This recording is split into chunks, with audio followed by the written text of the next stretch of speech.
ጤናስጥልኝ ክቡራትና ክቡራን የዩቲዩብ ቻናል ቤተሰቦች የሰዓቱን አጭር ሰበር መረጃ ይዤ ቀርብ ያለው የሶማሌላንድ የሀገርነት እውቅና ከእስራኤል ማግኘቷን ተከትሎ አሁንም ውጥረቱ በአፍሪካ ቀንድ ተባብሷል። እስራኤል የሀገርነት እውቅናውን ለሶማሌላንድ የሰጠችው አካባቢው ላይ የጦር ካምፕ ለመመስረት ነው የሚል እቅድን መሰማቱንም ተከትሎ የየመኑ ኃይል ሀውቲ ባወጣው መግለጫ እንዳስታወቀው እስራኤል ወደ ሶማሌላንድ ውስጥ እግሯን ካስገባች ሶማሌላንድ ህጋዊ ኢላማችን ትሆናለች፣ ወደ ሶማሌላንድ እንተኩሳለን ሲል ገልጿል።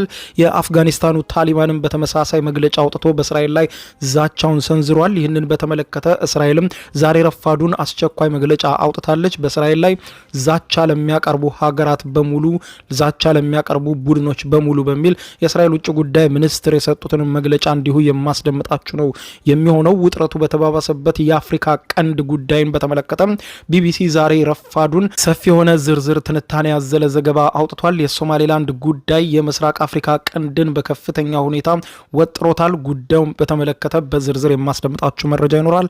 አብረን ዝርዝሩን እንከታተለው። በቅድሚያም የምስራቅ አፍሪካ ትኩሳት እንደቀጠለ ነው። የሶማሌላንድ የሀገርነት እውቅና ማግኘቷን ተከትሎ የተለያዩ የተቃውሞ መግለጫዎች አሁንም የቀጠሉ ሲሆን የአፍሪካ ቀንድን ውጥረት አባብሶታል። አፍጋኒስታንን የሚያስተዳድረው የታሊባን መንግስት እስራኤል ለሶማሌላንድ የሰጠችውን እውቅና አውግዞ ዛሬ ረፋዱ ላይ መግለጫ አውጥቷል። የአፍጋኒስታን ውጭ ጉዳይ ሚኒስትር የእስራኤል ውሳኔ ሀገራትን ለመከፋፈል ያለመ ሲል አውግዞታል። ሚኒስትሩ ባወጣው መግለጫ ውሳኔው ዓለም አቀፍ ሕግን የጣሰ ነው ያለ ሲሆን የቀጠናውን መረጋጋትና ሰላም ላይ አሉታዊ ተጽዕኖ ይኖረዋል ብሏል። እስራኤል ባለፈው ሳምንት አርብ ዕለት ለሶማሌላንድ የሉዓላዊ የሀገርነት እውቅና መስጠቷን ተከትሎ የተለያዩ ሀገራት የሚያወጡትን መግለጫዎች የቀጠሉ ሲሆን የየመኑ ሀውቲ እስራኤል ወደ ሶማሌላንድ የምትገባ ከሆነ ኢላማ አደርጋታለሁ፣ መተኮሴ አይቀርም ሲል ገልጿል። የየመን ኃይሎች የሀውቲ መሪ እስራኤል ወደ ሶማሌላንድ የምትገባ ከሆነ እንደ ወታደራዊ ኢላማ እቆጥራታለሁ፣ ወደ ሶማሌላንድ መተኮሴ እርግጥ ነው ሲል ለፈረንሳዩ የዜና ወኪል አጃንስ ፍራንስ ፕሬስ ገልጿል። ሀውቲ ባወጣው መግለጫ ለሶማሌላንድ የሀገርነት እውቅና የሰጠችው እስራኤል በሶማሌላንድ ውስጥ የምትገኝ ከሆነ እንደ ተገቢ ወታደራዊ ኢላማ በመቁጠር ወደ ሶማሌላንድ እንተኩሳለን ብሏል። በሶማሌላንድ የሚኖር ማንኛውም አይነት የእስራኤል እንቅስቃሴ ለወታደራዊ ኃይላችን ስጋት ስለሚሆንና ሶማሌላንድ በቅርባችን ስለምትገኝ እንደ ወታደራዊ ኢላማ አድርገን እንቆጥራታለን ሲል ገልጿል። የሀውቲ መሪ የቡድኑ ኃላፊ አብዱል ማሊክ አልሁቲ እንደገለጸው ከሆነ የእስራኤል በሶማሌላንድ መገኘት በሶማሊያና የመን እንዲሁም የቀጠናውን ደህንነት ጭምር ስጋት ላይ የሚጥል ነው ብሎታል። የቡድኑ መሪ በመግለጫው የእስራኤል ውሳኔ ከባድ መዘዝ እንደሚያስከትል አስጠንቅቆ ለሶማሌላንድ የሰጠችውን የሀገርነት እውቅና በሶማሊያና በዙሪያዋ ባሉ አፍሪካውያን እንዲሁም የመን፣ ቀይ ባህርና ቀይ ባህር ዙሪያ ባሉ ሀገራት ላይ ያነጣጠረ ጠባጫሪነት ነው ብሎታል። ከ3 አስርት ዓመታት በላይ እውቅና ለማግኘት ስትጥር የነበረችው ሶማሌላንድ በኤደን ባህረ ሰላጤ ወሳኝ ስፍራ ላይ ትገኛለች። የቀጠናው ፖለቲካ ተንታኞች ሶማሌላንድ ከእስራኤል ያገኘችው እውቅናን ተከትሎ የመን የሚገኙ የሁቲ ታጣቂዎች በቀላሉ ማጥቃት የሚያስችላት ወሳኝ ስፍራ በቀይ ባህር ላይ ያስገኝላታል ሲሉ ተናግረዋል። ሁቲዎች ከመስከረም 26 2016 ዓ.ም ጀምሮ የሐማስ ድንገተኛ ጥቃት ወዲህ በእስራኤል እንዲሁም በቀይ ባህር ላይ በሚንቀሳቀሱ የንግድ መርከቦች ላይ ተደጋጋሚ እስራኤልና አሜሪካን ታርጌት ያደረገ ጥቃት ሲሰነዝሩ ቆይተዋል። በዚህ እንዳለ በእስራኤል ላይ የሚሰነዘረውን ዛቻ በተመለከተ የእስራኤል ውጭ ጉዳይ ሚኒስትር በዛሬው ዕለት መግለጫ አውጥቷል። በእስራኤል ላይ የሚሰነዘረው ተቃውሞና ዛቻ ግብዝነት ነው ብሎታል። የእስራኤል ውጭ ጉዳይ ሚኒስትር ለሶማሌላንድ የተሰጠውን የሀገርነት እውቅና ላይ እየተሰነዘረ ያለው ተቃውሞና ዛቻ የግብዝነት ማሳያ መሆኑን ልታውቀው ይገባል ብለዋል። እስራኤል ከሶማሊያ ተነጥላ ነጻ ሀገርነቷን ላወጀችው ሶማሌላንድ የሀገርነት እውቅና መስጠቷን ተከትሎ ላለፉት 3 ቀናት የተቃውሞና የዛቻ መግለጫዎች ከተለያዩ ቦታዎች ሲወጡ እንደነበረ ያስታወሱት የእስራኤል ውጭ ጉዳይ ሚኒስትር ጌዲዮን ሰዓር በሰጡት መግለጫ እስራኤል ለገጠማት ተቃውሞ ጠንካራ ምላሽ ትሰጣለች ብለዋል። ሶማሌላንድ ባለፉት ቀናት የተፈጠረች አይደለችም በማለት ለ3 አስርት ዓመታት በላይ የቆየችና ሀገር ሆና የቆየች በመሆኗ የሀገርነት እውቅና ሰጥተናታል። ይህንን ደግሞ ባስፈለገው መድረክ ላይ ሁሉ እንደግመዋለን ብለዋል። ሶማሌላንድ ዛሬ አይደለም ሀገር የሆነችው ከ34 ዓመታት በላይ እንደ ሀገር የቆየች ናት ያሉት ሚኒስትሩ እስራኤል በሰጠቻት እውቅና ላይ የተሰነዘረው ጥቃት ግብዝነት ነው በማለት ተቃውሞታል። እስራኤል ለማን እውቅና እንደምትሰጥና ከማን ጋር የዲፕሎማሲ ግንኙነት እንዲኖራት የምትወስነው ራሷ እስራኤል እንጂ ሌሎች ሀገራት አይደሉም። ስለዚህ እየተሰጡ ያሉ መግለጫዎችም ሆኑ ማስፈራሪያና ዛቻዎች በእስራኤል ውሳኔ ላይ የሚያመጡት አንዳች የሚቀየር ነገር እንደማይኖር ከወዲሁ ልታውቁት ይገባል ሲሉ አስገንዝበዋል። የብሪታንያው የዜና አውታር የሆነው ብሪታንያ ብሮድካስቲንግ ኮርፖሬት ቢቢሲ ዛሬ ማለዳውን እውቅና ለሶማሌላንድ መሰጠቱ ያለው አንድምታ በሚል ርዕስ ባወጣው ሰፊ ትንታኔ የእስራኤል እርምጃም በመላው አፍሪካ በተለይም ደግሞ በአፍሪካ ቀንድ ብሎም በአረቡ ዓለም ውስጥ ከፍተኛ የጂኦፖለቲካዊ ለውጥ ሊያስከትልና ዲፕሎማሲያዊ ሽኩቻ ሊፈጥር ይችላል ሲል ያስቀምጣል። አያይዞም ትንታኔውን ሲቀጥል ከሶማሌላንድ አንጻር እውቅናው ሶማሌላንድ ከሌሎች ሀገራት ተመሳሳይ እውቅና እንድታገኝ በር ከፋች መሆኑን ገልጾ እስራኤል በዚህ ውሳኔ ላይ ከመድረሷ በፊት ከተወሰኑ የአፍሪካ የመካከለኛው ምስራቅና ምዕራባውያን ሀገራት ይሁንታን ለማግኘት ጥረት አድርጋ ሊሆን እንደሚችል መገመት አይከብድም ብለዋል። የምስራቅ አፍሪካ የፖለቲካ ተንታኝ የሆኑት አብዱራህማን ሰኢድ አቡ ሀሺም አሜሪካና ምዕራብ አውሮፓ ሀገራት ተመሳሳይ እርምጃ ሊወስዱ እንደሚችሉ ለቢቢሲ በሰጡት የትንታኔ ቃል መጠቆማቸውን ገልጿል። የስምምነቱ ዝርዝር ለጊዜው በይፋ ባይታወቅም እውቅና ግዛቲቷ ከእስራኤል የልማት የቴክኒክና እንዲሁም የኢንቨስትመንት ብሎም የወታደራዊ አቅም ግንባታ ድጋፍ ልታገኝ እንደምትችል አመላካች ነው ብለውታል። ሶማሌላንድ በምላሹ ደግሞ ለእስራኤል ምን እንደምትሰጥ ለጊዜው ይፋ ባይሆንም የጋዛ ፊሊስጤማውያንን ተቀብላ ለማስፈር ከአሜሪካና ከእስራኤል ጋር በሚስጥር ተስማምታለች የሚሉ ዘገባዎች ከወራት በፊት ወጥተው እንደነበር አስታውሰዋል። የሶማሌላንድ ባለስልጣናት ግን በወቅቱ መረጃውን አስተባብለዋል። እስራኤል እውቅና በሰጠችበት ይፋዊ መግለጫ ይህንን ጉዳይ አላነሳችም። ሶማሌላንድ እውቅናውን ያገኘችው ከፑንትላንድ ይገባኛል ጥያቄ የምታነሳቸው ሰናግ፣ ሱልና ካይን በተባሉ ምስራቃዊ አውራጃዎች ከሶማሊያ ጋር መዋሃድ የሚፈልጉ የዱልባሃንቴ ጎሳ ሚሊሻዎችን ከግዛቲቱ ሰራዊት ተዋግተው ካሸነፉ ከ2 ዓመታት በኋላ ነው። ሚሊሻዎቹም የአካባቢውን ዋና ከተማ ላስ አኖድን በ2023 ከተቆጣጠሩ በኋላ ካቱሜ ሲሉ የሰየሟትን አዲሷን ፌዴራል ግዛት ከወራት በፊት የሶማሊያ ፌዴሬሽንን ተቀላቅላለች። በተለይም የግጭቱ ደም አፋሳሽነት በሶማሌላንድ የእውቅና ጥያቄ ላይ ጥቁር ነጥብ ጥሎ እንደነበረ አስታውሰዋል። በዚህ ሁኔታ የሶማሌላንድ እጣ ፈንታ አጣብቂኝ ውስጥ እየገባ በነበረበት ወቅት ላይ እስራኤል እውቅና ሰጥታታለች። የሶማሌላንድና የእስራኤል ስምምነት በተለይም ወታደራዊ ትብብርን የሚያካትት ከሆነ ሶማሊያ በቀጥታም ይሁን በተዘዋዋሪ በውክልና ግጭት እንዳትዳከም ሊረዳት እንደሚችል ተመልክቷል።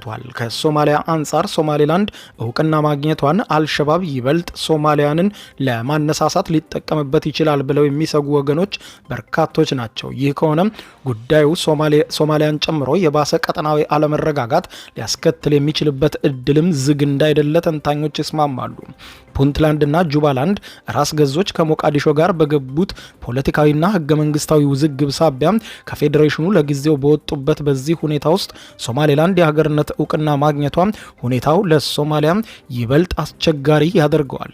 ፑንትላንድ ከሶማሌላንድ ጋር የነበራትን ቁርሾ አርግባ የጸጥታ ትብብር እስከ መፈራረም ደርሳለች።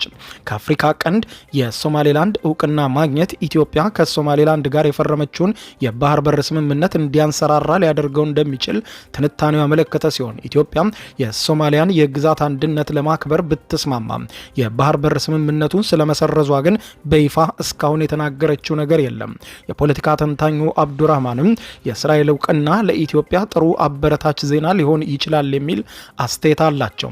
የእስራኤል ወደ ሶማሌላንድ መምጣት በእርግጥም ለኢትዮጵያ ሶማሌላንድ ላይ ከኤምሬቶች በተጨማሪ ሌላ አጋር አስገኝቶላታል። በቀጠናው ከሶማሌላንድም ከሶማሊያም ጋር ዲፕሎማሲያዊ ግንኙነት ሲያደርጉ የቆዩት በዋናነት ኢትዮጵያና ኬንያ ሲሆኑ በአንጻሩ ኤርትራ፣ ሱዳንና ጅቡቲ ግን ግንኙነታቸውን ከሞቃዲሾ ጋር አጠናክረዋል።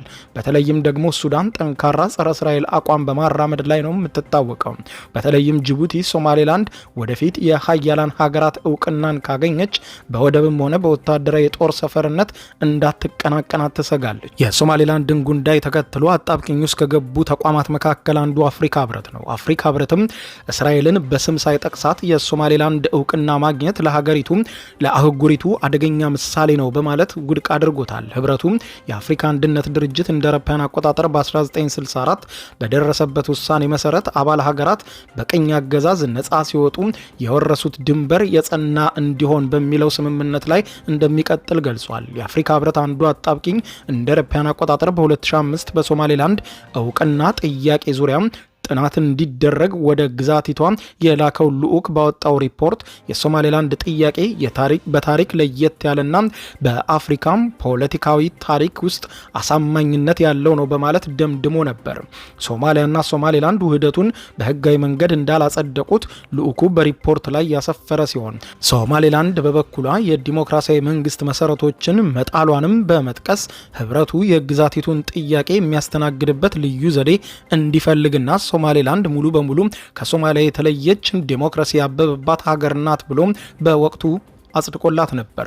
ሆኖም ግን ህብረቱ ይህንን የራሱን ድምዳሜ ችላ ብሎ የእስራኤልን እውቅና ማውገዙ ፖለቲካዊ እንጂ ህጋዊ መሰረት የለውም በማለት የሚተቹ ወገኖች እንዳሉም ተገልጿል። የቢቢሲ ትንታኔ ሲቀጥልም እስራኤል ለግዛቲቷ የሰጠችው እውቅና አፍሪካ ህብረት ሌላ አጣብቂኝ ውስጥ የሚያስገባበት ሁኔታም ሊፈጠር ይችላል።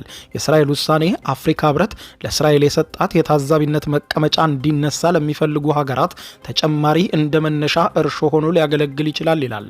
የህብረቱ አባል ሀገራት ይበልጥ ሊከፋፍል የሚችልበት እድል ዝግ አይደለም ተብሏል። ሶማሌላንድ የዓለምን 1/3 ነዳጅ ከመካከለኛው ምስራቅ ወደ አውሮፓና እስያ በሚተላለፍበት ባብ ኤል መንደብ ሰርጥ አቅራቢያ መገኘቷና ቦታውም ለኢራንና ለየመን ቅርብ መሆኑ ነው ለእስራኤል ስትራቴጂካዊ ጠቀሜታውን ያጎላው። እስራኤል ከሶማሌላንድ ጋር በአገር ደረጃ ትብብር መጀመሯ በኤደን ባህረ ሰላጤ ላይ ወታደራዊ ጣቢያ እንዲኖራት በር ሊከፍትላት እንደሚችል ነው። በዚህም እስራኤል የቀይ ባህር አዋሳኝ ሳትሆን በቀይ ባህር ጂኦፖለቲካዊ ውስጥም ቀጥተኛ ተዋናይና የቀጠናው ሀያላን የሆኑት የግብጽና የሳውዲ አረቢያ ተገዳዳሪ እንድትሆን ያስችላታል። የየመን ሀውቲዎች በእስራኤል ላይ የሚሳኤል ጥቃት መፈጸም ከጀመሩና እስራኤልም ከኢራን ጋር ቀጥተኛ ወታደራዊ ጥቃት ውስጥ ከገባች ወዲህ እስራኤል ለሶማሌላንድ እውቅና እንድትሰጥ የውጭ ፖሊሲ ተንታኞቿ ሲወተውቱ እንደነበር ተመልክቷል። ለቢቢሲ ቃላቸውን የሰጡት የፖለቲካ ተንታኙ አብዱራህማንም የእስራኤል ምሁራን ስትራቴጂክ ጠቀሜታ አላት ለሚሏት ሶማሌላንድ የጠቅላይ ሚኒስትር ኔታንያሁ መንግስት እውቅና እንዲሰጥ ሲወተውቱ እንደነበረ ጠቅሰው ሆኖም ግን እስራኤል የመጀመሪያዋ ተነሳሽነትን የምትወስድ ሀገር ትሆናለች ብለው አልጠበቁም ነበር ብለዋል። ከመካከለኛው ምስራቅ ግብጽ፣ ቱርክ፣ ሳውዲ አረቢያና ኳታር የሶማሊያን የግዛት አንድነት የሚያውቁና ጥብቅ ግንኙነት ያላቸው ሲሆን በተለይም ደግሞ ግብጽና ቱርክ ከሞቃዲሾ ጋር ወታደራዊ ትብብር ስምምነቶችን የተፈራረሙ ናቸው። ቱርክ ሶማሌላንድን የሚያካትተው የሶማሊያን የባህር ወሰን ጭምር በባህር ኃይሏ ለመጠበቅ ውል መፈጸሟ ይታወቃል። የእስራኤል ወደ አፍሪካ ቀንድ መምጣት በተለይም ቱርክ በቀጠናው ያላትን ተጽዕኖ የሚገዳደር ሊሆን ይችላል ተብሏል። ሶማሌላንድ የፕሬዝደንት ትራምፕ የአብርሃም ስምምነትን ለመቀበል መስማማቷ አሜሪካም ውሎ አድሮ እውቅና ልትሰጣት እንደምትችል አመላካች መሆኑን አሳይቷል። አሜሪካ እውቅና ከሰጠቻት ሀያላኑ አሜሪካና ቻይና መካከል አፍሪካ ቀንድ ላይ የጂኦፖለቲካ ፉክክር የሚፈጥርበት ክስተትም ቅርብ እንደሚሆን ተንታኞች ይስማማሉ። ክቡራን አድማጮች ለሰዓቱ ብታደምጧቸው ያልኳቸው አጫጭር መረጃዎች የሰማችኋቸው ናቸው። ከሰዓታት በኋላ በሌላ መረጃ ተመልሰን እስከምንገናኝ በያለንበት የዓለም ዳር ቸር እንቆይ። የዩቲዩብ የስኬት ሚስጥሮችን በዝርዝር የያዘው የአቤል ብርሃኑ የወይኗ ልጅ መጽሐፍ ሁለተኛ እትም በገበያ ላይ። ዩቲዩብ ለመጀመር በአጭር ጊዜ ስኬትን ለመቀዳጀት አስበዋል? ዩቲዩብ ብጀምር ስንት ብር አገኘሁም ብሎ አስበዋል? እንግዲያውስ በዩቲዩብ 2 የወርቅ 3 የብር ሽልማቶችን ያገኘው የአቤል ብርሃኑ የወይኗ ልጅ የዩቲዩብ ሚስጥሮች መጽሐፍ በዝርዝር ሁሉንም ያብራራሉታል። ዛሬውኑ ገዝተው ህልሞን እውን የሚያደርጉበትን የዩቲዩብ የስኬት መንገድ ይጀምሩ። በሀገር ቤት አከፋፋይ አዲስ አበባ ሜክሲኮ ኮሜርስ መጽሐፍት መደብር። በውጭ ሀገራት ለምትገኙ ከአማዞን ላይ ብታዙ በቀናት ውስጥ ደጁ ይደርሳል። የአማዞን ሊንኩን እዚህ ቪዲዮ ኮሜንት ላይ ያገኙታል። የዩቲዩብ ሚስጥሮች ዘመኑ ጋር ተፈላጊ መጽሐፍ